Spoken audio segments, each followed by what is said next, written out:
Vamos abrir a palavra, livro de Lucas, no capítulo 14. Nós vamos ler os versículos 15 até o versículo 24. Lucas 14, 15 até 24. Lucas, capítulo 14, 15 a 24. Vamos assentar. Eu creio que Deus quer nos entregar uma palavra íntima, importante. Pode abrir a sua Bíblia. Se alguém está sem Bíblia, assim, do seu ladinho, pode chamá-lo para ler com ele. Vamos ler a palavra? Todos. Ora, ouvindo tais palavras, um dos que estavam com ele à mesa disse-lhe: Bem-aventurado aquele que comer pão no reino de Deus. Ele, porém, respondeu: Certo homem deu uma grande ceia e convidou a muitos. À hora da ceia, enviou o seu servo para avisar aos convidados: Vinde, porque tudo já está preparado. Não obstante, todos a uma começaram a escusar-se. Disse o primeiro: Comprei um campo e preciso ir vê-lo. Rogo-te que me tenhas por escusado. Outro disse: Comprei 5 juntas de bois e vou experimentá-las. Rogo-te que me tenhas por escusado. E outro disse: Casei-me e por isso não posso ir. Voltando o servo, tudo contou ao seu senhor. Então, irado, o dono da casa disse ao seu servo: Sai depressa para as ruas e becos da cidade e traz para aqui os pobres, os aleijados, os cegos e os coxos. Depois lhe disse o servo: Senhor, feito está como mandastes, e ainda há lugar. Respondeu-lhe o Senhor: Sai pelos caminhos e atalhos e obriga a todos a entrar, para que fique cheia a minha casa. Porque vos declaro que nenhum daqueles homens que foram convidados provará a minha ceia. Obrigado, Pai, pela tua palavra. Dai-nos revelação, entendimento, intercessão. Dai-nos um tempo de compreensão da tua vontade. Em nome de Jesus, nós te pedimos que o teu Espírito seja derramado sobre nós, de tal maneira que a nossa vida seja transformada e que a tua palavra opere um poder prático na nossa vida, de mudar os nossos corações. Nós oramos e te pedimos e recebemos graça, unção da tua parte, no nome de Jesus. Amém. Eu estava agora há pouco tempo nos Estados Unidos e Deus me entregou essa palavra e eu daí comecei a meditar um pouquinho mais sobre o que Deus queria nos falar. E Deus então me deu um título na medida que Ele foi desenvolvendo isso, que está bem ligado a 3 pontos importantes dessa palavra. São 3 conquistas ou são 3 derrotas? Para alguns, são 3 conquistas. Para outros, quando alcançam, acaba sendo 3 derrotas. Nessa parábola, a Bíblia começa a dizer aqui no versículo 15: Bem-aventurado o que comer pão no reino de Deus. A nossa comida e a nossa bebida é o reino de Deus. É se alimentar dele, é nos alegrar nele. Esse é, na verdade, o nosso compromisso. E nós queremos nos alimentar do Evangelho, do reino de Deus. Não é da religião. Queremos nos alimentar da palavra. E essa palavra aqui fala sobre a importância de nós participarmos da ceia. João, no capítulo 6, tem algumas frases que são importantes. Uma das palavras que Jesus diz: eu sou o pão da vida. Uma outra frase também, de um dos versículos, diz assim: quem de mim se alimenta, por mim viverá. O que Deus quer nos mostrar é que nós precisamos estar nos alimentando da mesa, porque Ele é o próprio alimento.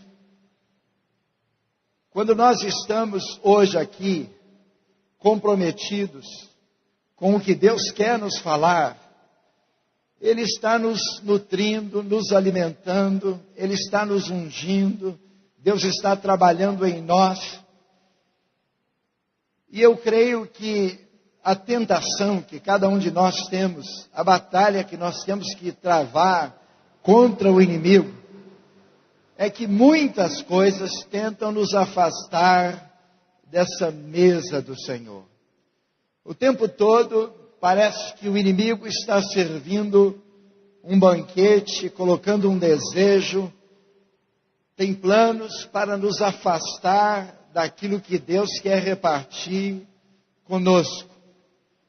Quando a Bíblia diz aqui sobre esse servo, a gente sabe que é o próprio Espírito Santo que está nos convidando a participar da mesa. Jesus, através do Espírito Santo, Ele quer falar conosco, quer trabalhar em nós. Tem muitas vozes que tentam impedir essa voz, que é a voz do Espírito Santo de Deus. Mas a Bíblia diz que o Espírito Santo de Deus está sempre nos atraindo, nos chamando para Deus, e que Deus tem sempre uma mesa preparada para aqueles que Ele convida. Nós somos privilegiados de participarmos desse banquete, dessa mesa, deste alimento. O mundo nesses dias está preparando muitas mesas. E a gente sabe quanta porcaria nessas mesas, quantas coisas que vão destruir pessoas. Mas de fato, Jesus está nos chamando para repartir conosco algo que vem dele, e Ele quer fazer uma grande festa. A festa é com Jesus. Eu li um versículo nesses dias, na véspera do Natal, e Salomão diz assim, que muitos querem agradar ao rei, e todos querem agradar ao que dá presente. Está escrito isso. E esses são dias de muitos votos, muitos presentes e muitas festas. Talvez não tenha um tempo que as pessoas, elas estão expressando tanto desejo, mas há tanta falsidade, tanta hipocrisia, tanta palavra da boca para fora, tanta educação, que na realidade, com o mínimo de falta, alguém pode ficar contrariado, ressentido. Então, na realidade, é importante atentar para o que Deus está nos falando, principalmente aqui nos versículos 18 e no versículo 20. 18, 19 e 20. A palavra diz aqui: vinde que tudo está preparado. Não obstante, versículo 18, todos a uma começaram a excusar-se. E disse o primeiro: comprei o campo e preciso vê-lo. Rogo-vos que me tenha por escusado. O primeiro tinha comprado um patrimônio. Irmãos, é tão importante a gente pensar, os jovens, os que estão construindo a sua vida, nós os casados, qualquer um de nós quer comprar um terreno. Qualquer um de nós quer comprar um imóvel. Qualquer um de nós queremos adquirir um bem. E num certo sentido, como igreja, temos orientado irmãos para que tenham prudência na questão das finanças, para que a gente possa comprar e pagar, para que nós possamos fazer cálculos a respeito disso. Se então assumirmos um compromisso, uma prestação, é importante que a gente possa observar o salário, se não estamos gastando mais, e então não vamos poder pagar. Isso traria dificuldade, isso traria confusão para essa questão toda da edificação, da nossa formação. Então Deus não tem nada contra essas coisas que nós adquirimos. E eu creio que essa é a vontade de Deus, que possamos dar uma moradia, uma condição às nossas famílias. Eu entendo que isso é de Deus. Mas nessa passagem, a Bíblia diz sobre esse convite para a gente participar da mesa. Alguns podem depois olhar ali na projeção, que você vai acompanhar esses versículos. E a mesa é sempre o lugar onde nós vamos ter comunhão, onde nós vamos partir o pão, onde nós vamos repartir a nossa vida, receber da vida dos irmãos. E na realidade, como igreja, isso é algo que Deus quer trabalhar, estarmos juntos. A gente percebe que alguns irmãos, quando eles começam a ter dificuldades, eles já não querem estar juntos, eles se afastam da comunhão. Ou quando eles vêm, e a gente precisa notar isso, eles estão tristes, eles estão apagados, eles não têm essa expressão. Quando Paulo veio aqui no início aqui da reunião e compartilhou aquela palavra de Deus, ele dizia sobre isso: estou feliz, estou saltando. Sábado passado alguém também pegou aqui um microfone explodindo assim em Deus, chorava, pulava, saltava, gritava, porque de fato alguém que está em comunhão está recebendo muito de Deus e está repartindo também o que Deus tem dado.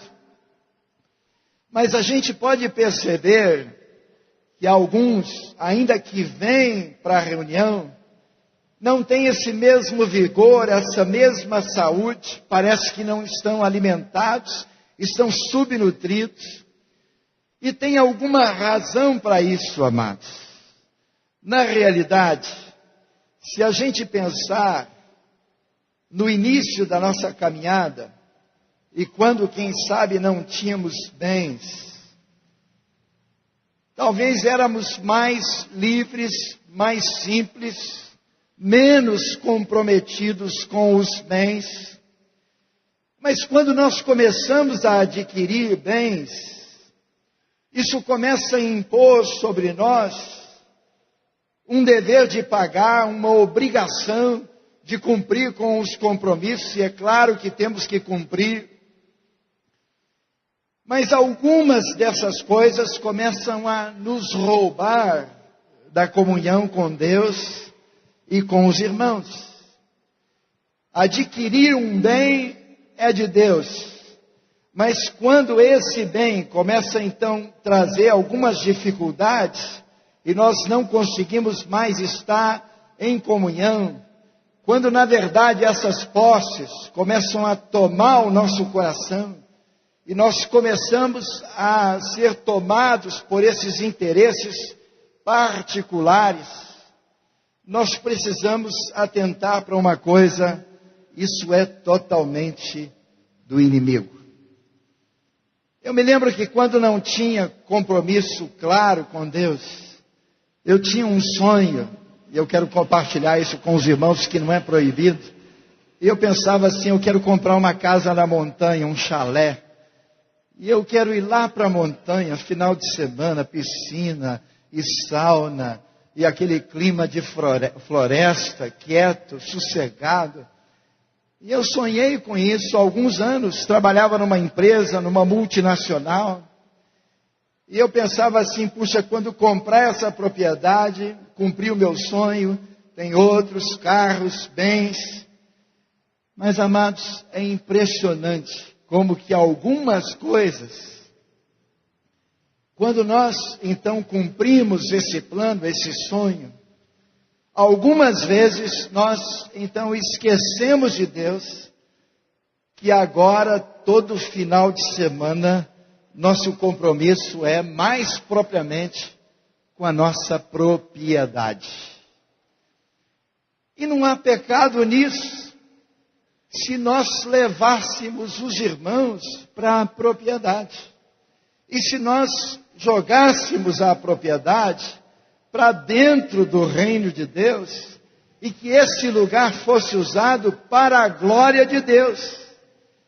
Mas muitas vezes esses lugares são usados para a glória do próprio homem, que quer privacidade, distância dos irmãos, que quer sossego.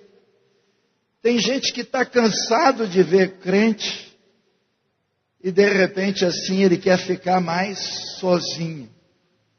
Irmãos, esse homem, ele deu exatamente essa desculpa: eu comprei uma propriedade, e eu agora não posso participar da mesa, porque eu preciso me ocupar com isso. Eu entendo que Deus quer nos dar essas coisas, mas nós vamos poder usar essas coisas num determinado horário, num certo momento, incluindo irmãos, levando irmãos, compartilhando essas coisas que Deus tem nos dado, porque muitos têm sonhado, mas não são sonhos de Deus. E essas coisas vão afetando o nosso relacionamento com Deus e com os irmãos. Amados, nada pode interferir naquilo que são as prioridades de Deus. Amém? Vamos clamar isso ao Senhor. Vivemos um tempo nessa nação de crescimento financeiro, que classes D, E, agora viraram C, que C virou agora B, que D virou A, que A não sei o que virou. Mas, irmãos, vivemos uma fase assim frenética de compras e de adquirir bens, e de situações de um trânsito caótico, muito carro na rua, financiamentos a longo prazo e situações que eu creio que daqui a pouco, de repente, essa nação, a gente não sabe se viadutos, se metrô e etc. pode então atender essa demanda toda do crescimento dessa nação. Por um lado, dizemos assim: obrigado, Senhor, glória a Deus por isso, pelo que Deus tem feito. Temos orado pela justiça social nessa nação, por mudanças nessa nação.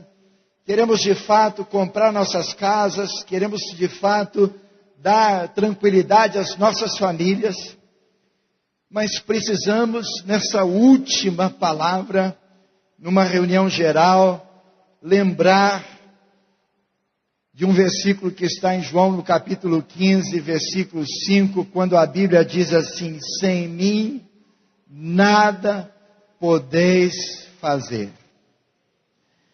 Coloca isso no seu espírito. Eu quero que o Espírito Santo de Deus coloque isso no seu coração.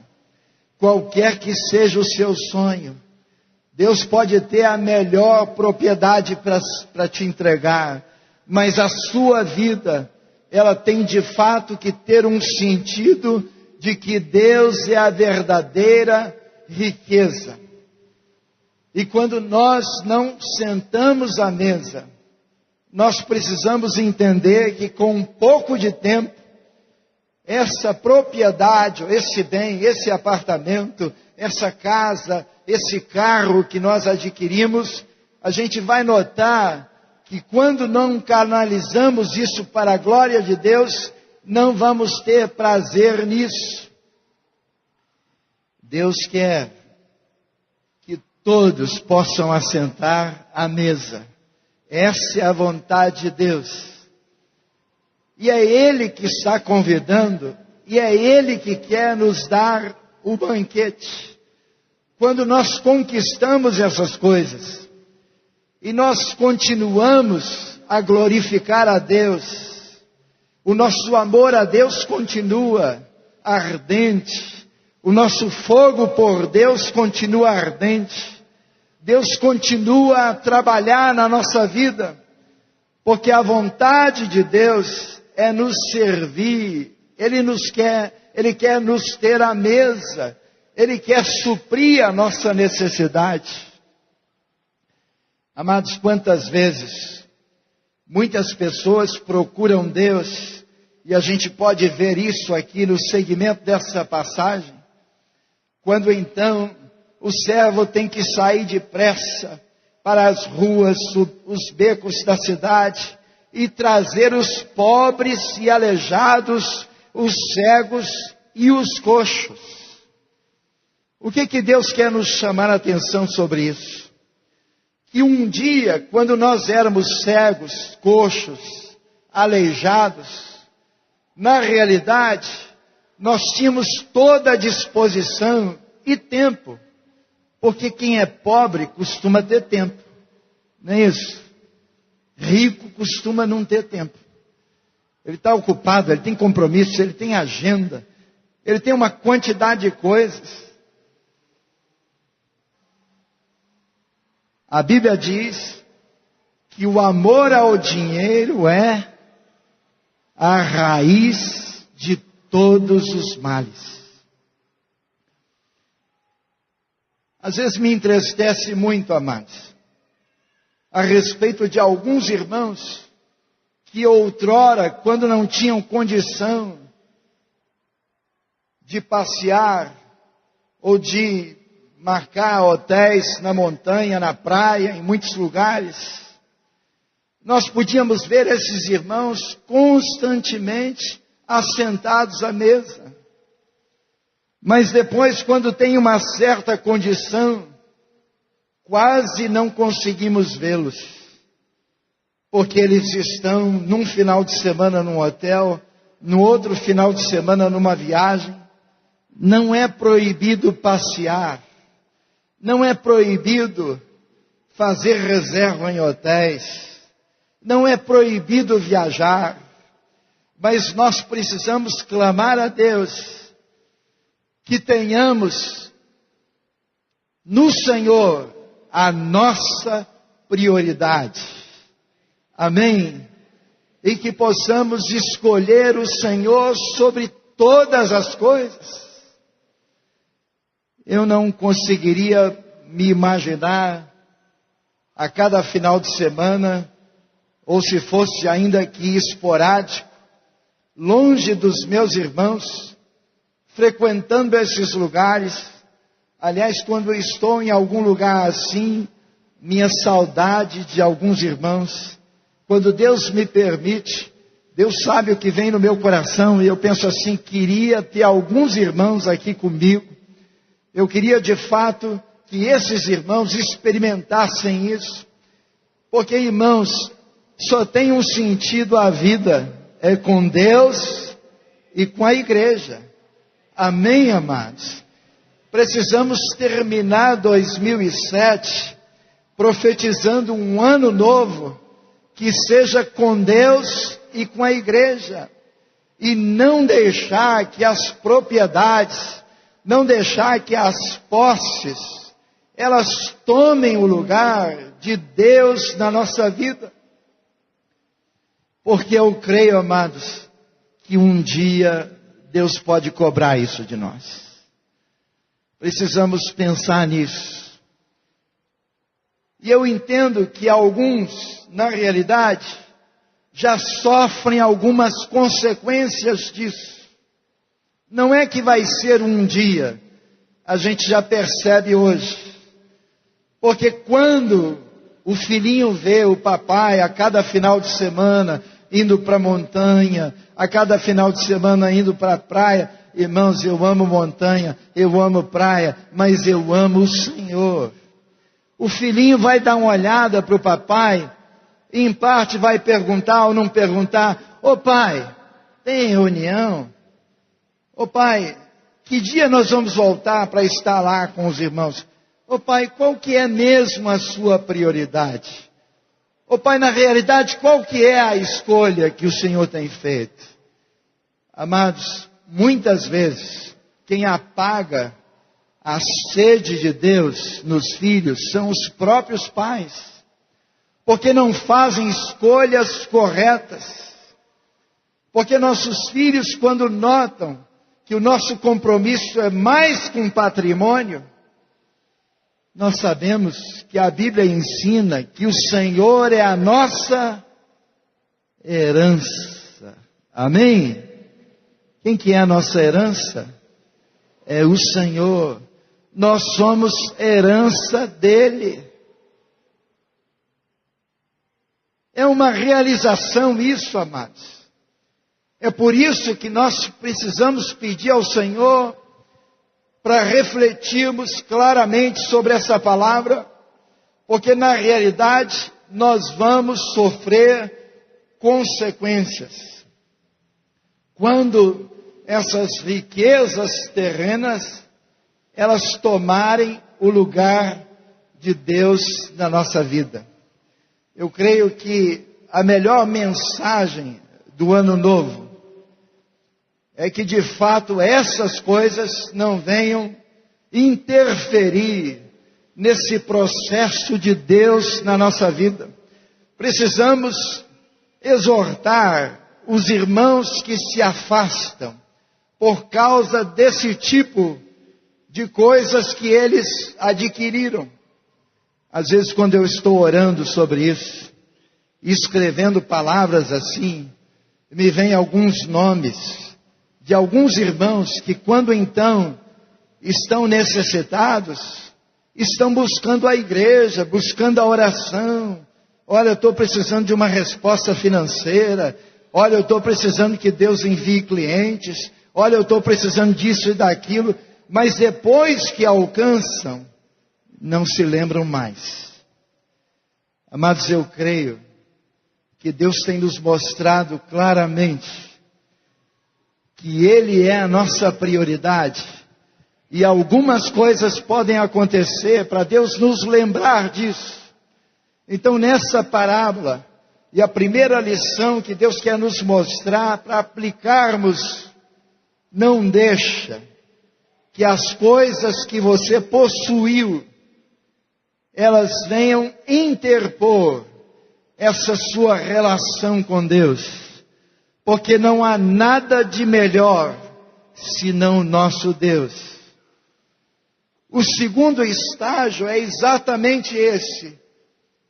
Que Deus então, não podendo contar com os seus convidados, porque a princípio nós temos prioridade nessa mesa, então Ele tem que buscar a gente lá fora, como um dia nós fomos buscados lá fora, quando não tínhamos saúde, ou quando estávamos com a nossa família numa situação toda complicada, precisamos clamar a Deus que a nossa prioridade seja de fato o Senhor. Os jovens, todos nós que estamos num processo de investimento, num processo de crescimento, nunca podemos esquecer que o Senhor é a nossa riqueza. O segundo homem, versículo 19, outro disse: comprei 5 juntas de bois e vou experimentá-la. Essas 5 juntas de boi, ela significa trabalho. Irmãos, o trabalho é um presente de Deus. Nós cremos que Deus nos deu condição de trabalhar. Eu creio que essa é uma dádiva de Deus. Pelo menos eu amo o que eu faço. Eu amo trabalhar. Eu amo servir. Porque eu sei que isso é totalmente Deus. E Deus tem nos ajudado nisso. Mas mesmo o trabalho, e eu digo até me referindo ao ministério, nós não podemos entender que ficar entendendo que fazendo coisas religiosas, isso agrada a Deus. Porque de fato, o meu primeiro trabalho, eu digo a respeito do que eu faço, é gastar horas em oração, é gastar horas em comunhão com Deus, é gastar um tempo na palavra, chorando, orando, clamando a Deus por uma revelação. Mas tem pessoas que têm outras ocupações e outros trabalhos. E eu já disse isso aos irmãos, mesmo no meu trabalho, se eu estou orando por um enfermo, ou se eu estou numa atividade qualquer dessa, o que Deus quer me levar é estar com Ele, porque eu tenho que me alimentar primeiramente dEle. Agora tem pessoas que têm um trabalho, mas o trabalho é algo assim demasiado. Já viram aqueles irmãos que estão orando para conseguir um emprego? E na realidade nós temos que chorar e orar e clamar: Senhor, dá emprego. E a gente louva a Deus porque o índice de desemprego está caindo a cada dia. Louvado seja o Senhor por isso, pela situação que nós estamos vivendo. Mas o inimigo gosta de trabalhar com extremos, com exagero. Então tem gente que quando começa a trabalhar, trabalha demasiadamente. E o trabalho começa a dominar essas pessoas. Foi essa a resposta deste homem. Eu comprei uma junta de boi e eu preciso experimentá-las. Eu quero que me tenhas por escusado. Eu não posso assentar à mesa. O trabalho não pode, amados, me consumir. O trabalho não pode me envolver. Porque de fato, nosso primeiro chamamento é para a comunhão com Deus e para a comunhão com a igreja, com os irmãos, para estar com os irmãos. Se o trabalho nos afasta de Deus e da igreja, nós estamos vivendo uma situação incoerente e conflitante e precisamos resolver isso. Pessoas que trabalham demasiadamente, é claro que há profissões que têm muita dificuldade, mas por exemplo, você pega um marinheiro e ele fica embarcado aí no navio desse 3 meses, ele chega e costuma não encontrar a mulher em casa. Traição, adultério, situações com os filhos, ele não educa os filhos. Tem alguns tipos de trabalho que são cruéis e a respeito da igreja é extremamente complicado. Porque tem coisas que vão tentar destruir alguns pontos que são principais da nossa vida. O nosso primeiro chamado, amados, é para comunhão. E nós não podemos deixar que nada venha comprometer esse relacionamento com Deus e com os irmãos. Trabalhar é uma bênção de Deus, mas sempre que houver um convite para a mesa, a minha prioridade é assentar à mesa. Alguém pode perguntar, mas e um trabalho de escala? E situações que você tem que ficar fora desse contexto da reunião? 4 anos de estudo, faculdade, pós-graduação, mestrado, etc. Amados, entendemos tudo isso. Mas precisamos entender sempre, onde estivermos, que Deus é a nossa prioridade.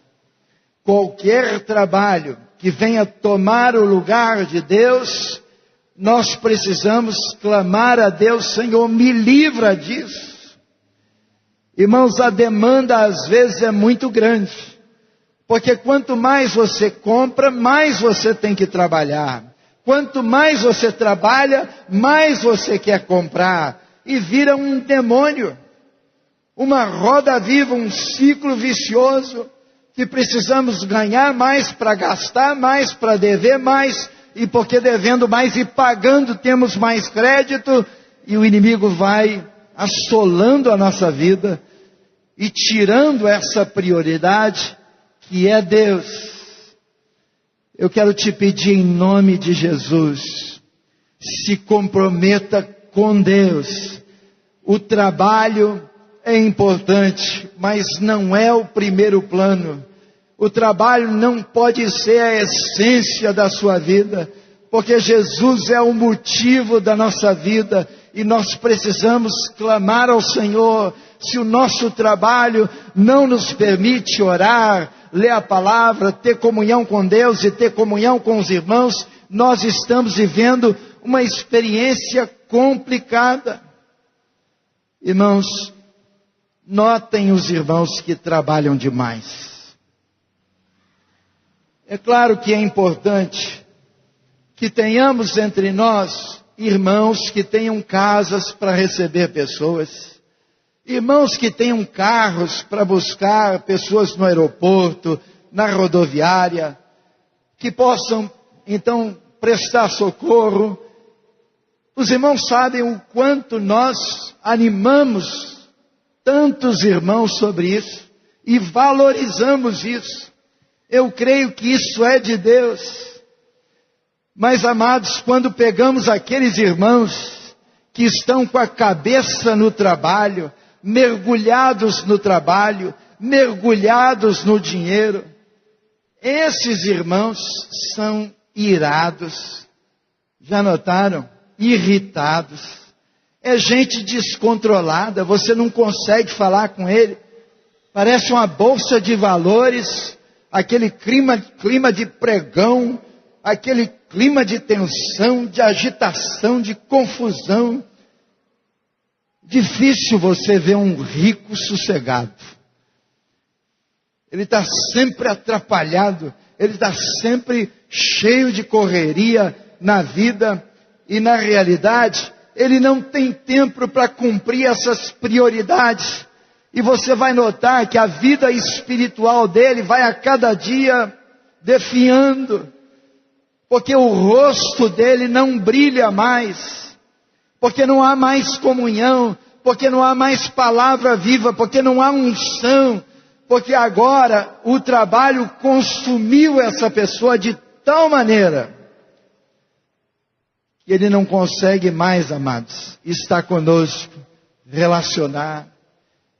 Eu entendo que Deus entende um tempo na nossa vida que nós temos alguns afazeres, compromissos que estão tentando nos sugar, mas é tão importante ver esses irmãos assoberbados, sim, naquele tempo, mas comprometidos com Deus. Mas no geral não é assim. Os que estão envolvidos com o patrimônio, os que estão envolvidos com o trabalho, uma quantidade de vezes, eles não estão cheios do Espírito Santo de Deus. E nós precisamos notar isso, amados. Porque o inimigo quer roubar a nossa comunhão com Deus. O inimigo quer tirar essa graça do Senhor dentro de nós. E precisamos nos arrepender. Precisamos pedir ao Senhor. Quando eu orava sobre essa palavra, e sobre isso que Deus está nos falando, eu sei que alguns de nós entendemos essas coisas há muito tempo. Mas alguns de nós é como se não conseguíssemos vencer. Às vezes é uma dona de casa que cuida das crianças, que cuida da comida, que cuida da questão toda do lar, e ela fica totalmente envolvida com tudo, não consegue orar, ler a palavra. Precisamos orar ao Senhor e pedir: Deus, me dá disciplina, organização. Senhor, eu quero remir o tempo, porquanto os dias são maus. É o que diz a palavra de Deus. Precisamos pedir ao Senhor: Deus, não deixa que entremos nessa correria frenética e que muitos de nós não conseguem orar e muitos de nós não conseguem fazer uma visita. Irmãos, Deus quer usar muitas pessoas, todas, mas quantas vezes nós temos tanta riqueza espiritual, mas não temos disponibilidade, porque a nossa disponibilidade é para mamon, é para o dinheiro, é para o trabalho, é para a ocupação. É por isso que Deus usa os disponíveis e não propriamente os preparados. Tem gente, muita gente preparada, mas indisponível. É gente que você não pode contar, procura e ele não está. Cadeiras vazias. Porque de fato, eles não estão ali onde poderiam estar. Então nós precisamos pedir ao Senhor para trabalhar na igreja algo que traga uma revelação daquilo que Deus quer fazer a respeito do trabalho, porque Deus tem nos dado clareza sobre isso, mas o trabalho tem trazido ao coração de muitos uma insensibilidade à palavra de Deus. Até eu queria ter mais tempo para chegar nesses irmãos e chamar a atenção deles e dizer para eles assim: olha, o trabalho está te consumindo. Irmãos, a nossa vida é como uma flor que murcha. O tempo está passando, e se nós dermos o melhor da nossa vida para adquirirmos esses bens e para então trabalhar, a gente vai notar que vamos ficar de mau humor. Ainda que consigamos algumas coisas, vamos correr muitos riscos, porque de fato nós precisamos que Deus nos use e talvez não tenhamos muito tempo. Quantas vezes também, amados, o trabalho é um álibi, uma desculpa, uma escusa para tomarmos decisões erradas na nossa vida. Precisamos clamar a Deus para que o nosso trabalho possa glorificar a Deus. Eu fico pensando também, medita nisso. Quantas vezes você tem mais compromisso com o trabalho do que com o Senhor? Se pensarmos bem, é provável que estamos gastando 8 horas com o trabalho. E quando nós temos um compromisso com as coisas do Senhor, estamos atrasados. Não tem que bater ponto. É provável que ninguém vai nos cobrar. E sutilmente a nossa vida espiritual vai ficando atrapalhada. Depois de 1, 2, 5, 10, 20 exortações, depois de 10 anos de exortações, é provável que não tenhamos mais a mesma sensibilidade. Amados, se tivéssemos compromisso com o Senhor, como temos com o trabalho, quantas coisas iriam mudar na nossa vida. Tem gente que é aplicada no trabalho, nunca faltou serviço. Tem gente que é Caxias, não é isso, Roberto? No sentido da palavra.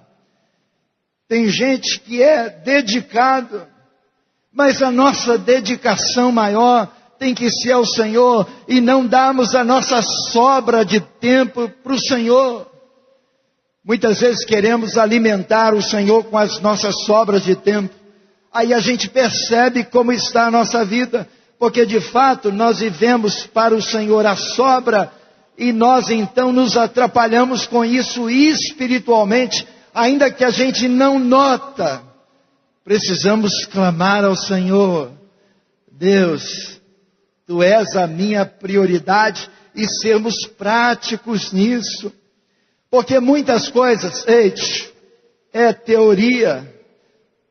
Traz à sua mente o seu espírito. Deixa o Espírito Santo de Deus falar com você. Na realidade, nós dizemos de coisas que são verdades para nós, mas teoricamente. Porque na prática, a nossa atitude é outra. Irmãos, não estamos dizendo que o bem é pecado. Não estamos dizendo que o trabalho é pecado. Mas de fato, é quando qualquer uma dessas coisas nos afasta do Senhor e das prioridades do Senhor. Aí sim, isso é pecado. Entenda o tempo da sua vida. Entenda o que Deus está falando com você. Precisamos de um ano novo, mas precisamos de uma experiência nova. Que Deus nos chame e nos faça esse convite e que possamos atendê-lo. E eu fiquei pensando agora sobre esse terceiro homem, que disse assim: casei-me e por isso não posso ir. Amados, o versículo 20 do capítulo 14 de Lucas. Se eu perguntar às solteiras aqui, quem quer casar? E se elas pudessem gritar, algumas delas, eu quero! E quem sabe seria um grito histérico, alegre, contente. Porque queremos, os jovens, os homens, casar. Lá de casa saíram alguns rapazes perfumados, hoje, com uma roupinha de conquista. Amados, queremos casar. E eu sei que casamento é muito legal. Vou fazer 31 anos de casados, graças a Deus. Mas muitas vezes, a família, que é um ensino forte da igreja, muitas vezes a família que está no coração de Deus, a gente sabe que essa palavra é forte na igreja. E eu às vezes fico preocupado com essas três coisas, amados. Patrimônio, trabalho e família. Nunca aprendemos tanto. Eu me lembro que quando eu era pastor de um grupo mais institucional, não tinha essa palavra tão forte. Mas quando conheci a igreja, estudamos 4 anos e meio uma palavra sobre o reino de Deus e a família. E nisso aí nós tocávamos forte no trabalho, na questão de adquirir bens, da moradia. A família sempre foi uma coluna da igreja. Mas, amados, hoje essa questão família, que é uma palavra preciosa, pode se tornar também para alguns uma escusa, uma desculpa. A família também não pode tomar o lugar de Deus. Foi tão bom entender sobre sacerdote, profeta, rei, cabeça da casa, autoridade, governo, submissão das esposas. aprender sobre educação de filhos. A gente sabe que a família está no coração de Deus, é a base da igreja. É o caminho por onde tem que passar a igreja e tudo começa pela casa. Essa é a vontade de Deus. E amados, eu quero dizer aos irmãos, nós precisamos ter cuidado com as desculpas que são legais, mas que não são honestas. Muitas vezes, e outro dia corrigi uma esposa sobre isso, uma mulher sobre isso, e disse a ela assim: olha, você quando quer manipular o seu marido, você coloca esse tipo de argumento, e quando quer levar o marido para o outro lado, é outro argumento, mas você está arrumando confusão na sua casa, porque a gente sabe que as mulheres, elas têm esse poder de influenciar os maridos. Elas são auxiliadoras, mas dependendo da influência, elas manipulam o marido. Então a família não pode servir de joguete, mas a família está no coração de Deus e temos aprendido isso. Amados, a família está no coração de Deus. Essa é a vontade de Deus. Precisamos ser obedientes aos pais. Precisamos atentar para o que Deus tem nos falado, marido, mulher. Precisamos que o Senhor nos dê essa experiência. Mas precisamos que a família não tome o lugar de Deus. O casamento tem que ser totalmente conectado com a obra que Deus está fazendo na igreja. E se nós priorizarmos a família acima de Deus, se nós priorizarmos esposas, filhos, nada pode estar acima de Deus. Os irmãos lembram de uma palavra de Jesus? Quem é meu pai, minha mãe, minha irmã? Quem é? O que faz a vontade do meu Pai. Amados, Jesus entendia isso. E se a gente não entender isso a partir de como Jesus entende, nós vamos perder princípios, porque na realidade nós precisamos olhar para Deus. A igreja não é um clube, a igreja não é um lugar de diversão. Vamos nos divertir segundo a vontade de Deus, mas precisamos tomar Deus como a nossa prioridade, o nosso Senhor, porque de fato essa é a vontade de Deus. Deus nos chamou para sentarmos na mesa com toda a família. E pode chegar um certo momento, amados, que nós estejamos usando a família, mas que não estamos assentando à mesa. O que Deus nos ensinou sobre família é tremendo. Relacione com a sua esposa, com seus filhos. Tem um salmo que diz isso. Bem-aventurado esse homem que tem a esposa, os filhos assentados à mesa, os netos, que eles estão vendo a prosperidade da família, a outra geração. Isso é tremendo, é de Deus. Mas Deus está em primeiro lugar e temos que conseguir conciliar isso sem conflitar essas coisas. Aí a gente olha para aquela passagem que Jesus disse assim, para aquele homem: eu quero enterrar o meu pai. Está na Bíblia isso, irmãos? O que Jesus respondeu? Deixa os mortos enterrar os seus próprios mortos.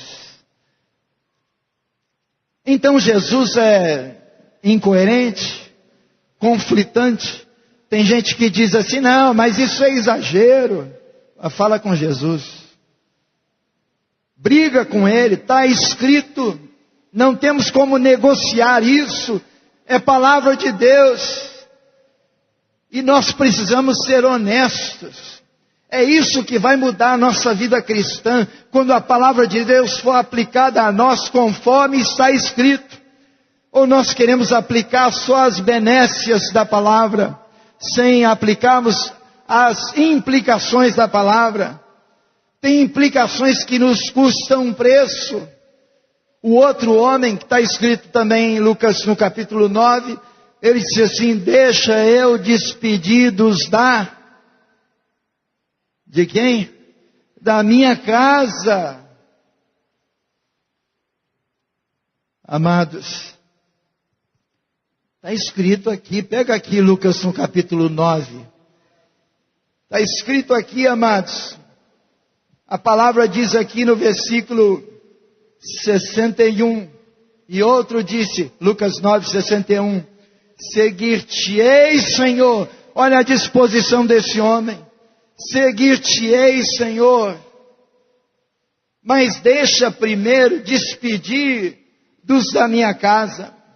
Mas Jesus lhe replicou: ninguém que tendo posto a mão no arado, olha para trás, é apto para o reino de Deus. Irmão, se a gente quer viver um cristianismo meia boca, você vai viver. Mas eu vou te incomodar. Ou eu vou te aguentar, ou você não vai me aguentar. Mas em nome de Jesus, isso aqui está escrito. E eu quero fustigar você. Eu quero confrontar você. Eu quero incomodar você com a palavra. Eu quero que Deus realmente nos leve a entender isso aqui, porque está escrito. E o que está escrito nós não temos como negociar, porque alguns de nós queremos só aquela parte boa, aquela parte social da igreja, mas tem a parte da cruz. E é por isso que essas três conquistas, patrimônio, trabalho e família, na vida de alguns passa a ser três derrotas. Porque na realidade nós vamos ter consequências. Oramos por nossas esposas, por nossos filhos, oramos pelos nossos netos, mas o que eles têm aprendido de nós?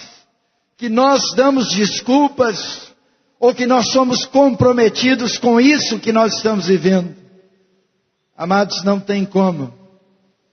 Ou nós vamos abraçar essa palavra totalmente, ou então essas coisas sutilmente vão nos destruir. Está cheio de gente assim no mundo, que é religiosa, mas que não é discípula. E nós precisamos de discípulos, de gente que disponibiliza a vida, os bens, a família, o trabalho, para o reino de Deus, porque essa é a vontade de Deus. Eu falei com Deus. Aleluia. Amém, irmãos? Estou vendo o Vince falando da situação do mundo, e Deus me deu uma palavra para compartilhar. Em Mateus 16, 24. Então disse Jesus aos seus discípulos: se alguém quer vir após mim, a si mesmo se negue. Toma sua cruz e siga-me, porquanto quem quiser salvar sua vida, perdê-la-á. E quem perder a vida por minha causa, achará. Porque aproveitará o homem se ganhar o mundo inteiro e perder a sua alma?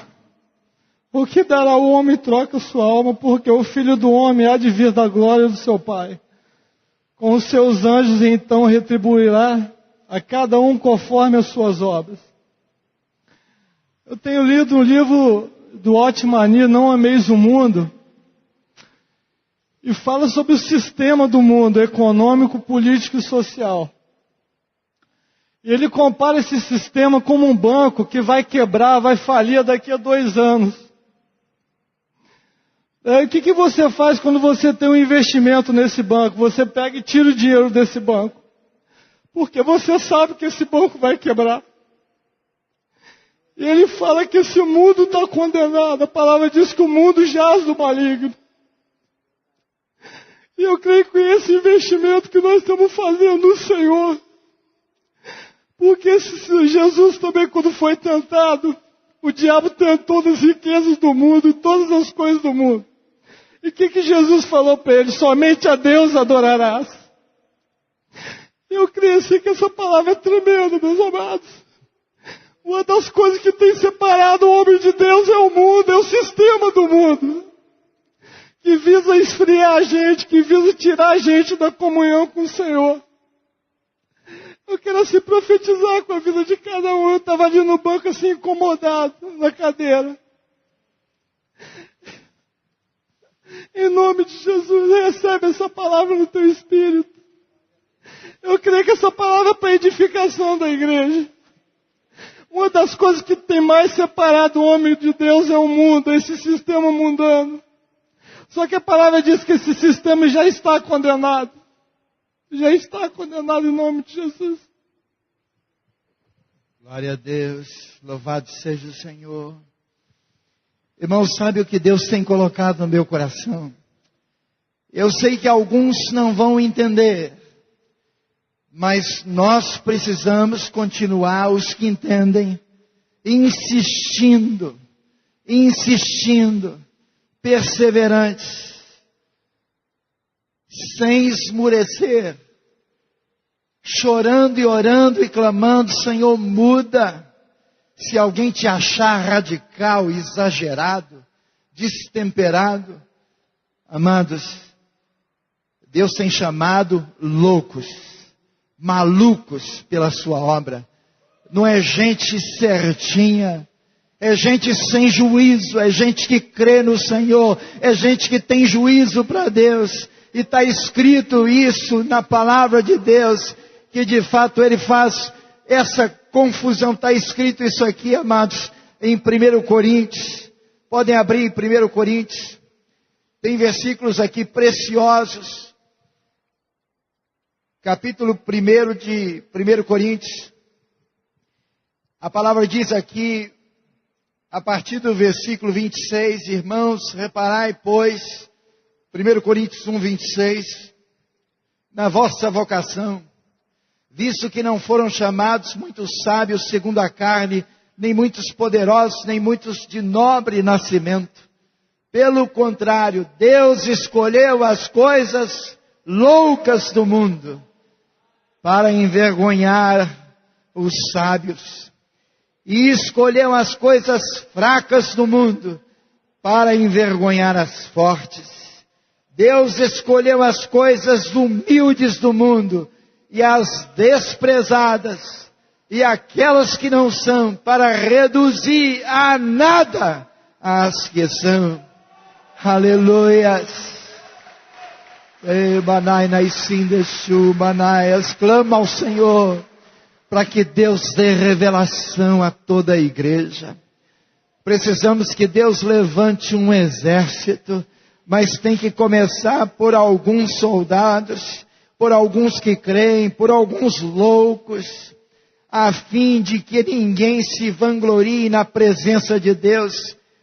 E esse versículo 30 diz assim: aqueles que creem nisso, mas vós sois dele em Cristo Jesus, o qual se nos tornou da parte de Deus sabedoria, justiça e santificação e redenção, para que, como está escrito, aquele que se glorie, glorie-se no Senhor. Pode alimentar o seu espírito com essa palavra. Tenha disposição de fazer loucuras, de clamar ao Senhor por um milagre. E quando alguém te julgar louco, maluco, que Deus conserve essa consciência para com Deus. Porque se você tiver essa consciência para com o mundo, isso não agrada a Deus. Cuidados da carne, com o tempo, amados, vamos ficar sufocados. Não vamos conseguir abrir a boca, testemunhar, porque chega um ponto que a pressão do mundo é maior do que as coisas que o Espírito Santo tem colocado na sua mente. E é por isso que nós precisamos dar lugar ao Espírito. Quando ele disser, volta lá na sala do major, volta. Porque ele pode ser major, mas nós somos embaixadores. Louvado seja o nome do Senhor. E nós precisamos diante de Deus ter coragem de fazer essas coisas loucas. Foi por isso que o Senhor mandou esses homens, esse servo, buscar esses homens então nos becos, nas ruelas, os pobres, os necessitados, aqueles que de fato estavam disponíveis. Amém. A palavra do Senhor diz em Eclesiastes 2:26, porque ao homem que lhe agrada, Deus dá sabedoria e conhecimento e felicidade. Mas ao pecador dá trabalho para que ajunte e guarde, para entregar na mão daquele que agrada a Deus. Isso também é vaidade.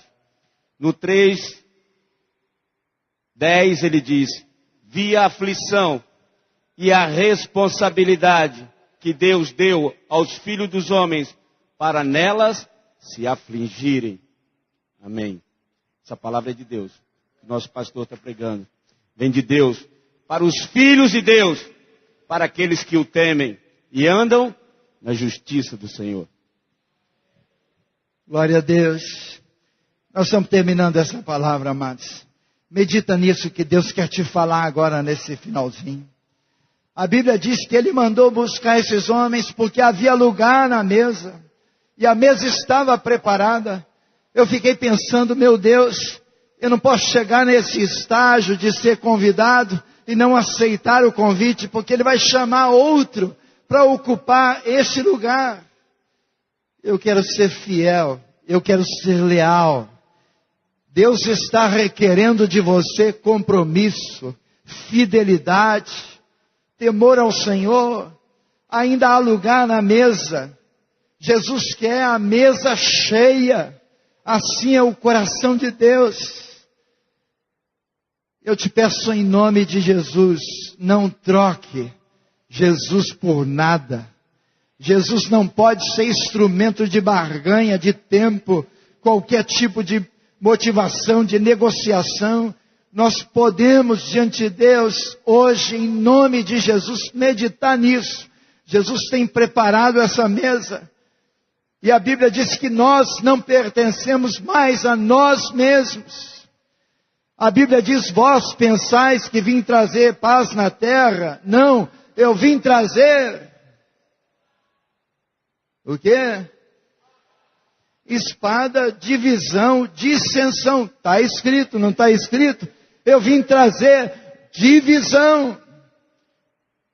Precisamos nesse momento, amados, clamar ao Senhor, para entender que divisão é essa. A divisão é da verdade, porque na realidade amamos a verdade, estamos comprometidos com a verdade. É esse o cristianismo que vai fazer diferença. Esse aviso é do Espírito Santo. Eu quero pedir aos irmãos, lembrem daquela palavra que diz que aquele que não aborrecer pai, mãe, aquele que me amar, pai, mãe, mais do que a mim, porque nós vamos ter que aborrecer o que principalmente? A nossa própria vida. Irmãos, Deus nos colocou uns com os outros para aborrecermos uns aos outros no que um não está amando o Senhor. Temos que exortar uns aos outros. Você precisa amar ao Senhor. Tenha coragem de se aproximar do irmão e dizer assim, você precisa amar mais a Deus. Essas suas escolhas não são amor a Deus. Uns confiam em carros, outros em cavalos, mas nós confiaremos no Senhor. Eu termino com essa palavra aqui, amados. Louvado seja o Senhor. Manaias, clama ao Senhor, que a nossa confiança ela tem que estar no Senhor.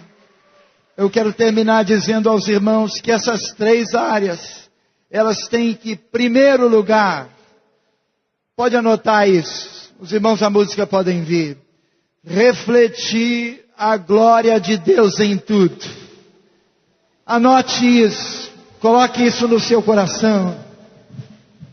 O terreno, o trabalho e a família tem que refletir a glória de Deus em tudo. E em segundo lugar, Deus quer usar essas 3 áreas para reconciliar os homens com Deus, através das nossas atividades, do que somos, do que fazemos. Deus só tem um plano: reconciliar o homem com Deus. Na terra Deus tem um propósito: usar minha casa para a glória do seu nome, usar meu trabalho para que Ele seja glorificado, usar a minha família para que Ele seja conhecido. Queremos um ano novo, mas um ano cheio de Deus, um ano que Deus transforme a nossa vida, que mude os nossos valores. Clama ao Senhor, diminui a sua carga de trabalho se for necessário. Se você puder, em nome de Jesus, ore e clama ao Senhor: Senhor, eu não sou escravo disso.